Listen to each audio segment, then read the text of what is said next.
आणि संजय राऊत यांनी काही दिवसांपूर्वी पंतप्रधान नरेंद्र मोदी यांची तुलना औरंगजेबाशी केली होती। त्यावर आज आशिष शेलार यांनी राऊतांना कठोर शब्दात उत्तर दिलं। छत्रपती शिवाजी महाराजांच्या वंशजांना संजय राऊतांनी पुरावे मागितले होते, ही औरंगजेबी मनोवृत्ती नाहीये का, हा सवाल शेलारांनी केलाय।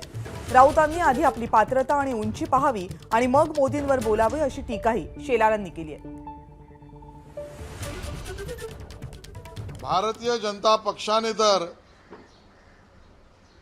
अफजल खानाचं थडगही उखडून टाकलं। संजय राऊत तर छत्रपतींच्या वंशजांना पुरावे मागत होते। मग संजय राऊत यांची हे पुरावे मागण्याची मनोवृत्ती म्हणजे औरंगजेबी मनोवृत्ती नाही का? आणि म्हणून याची उत्तरं उद्धवजींनी द्यावीत। अजून आपल्या अवकात संजय राऊत यांनी बघावी।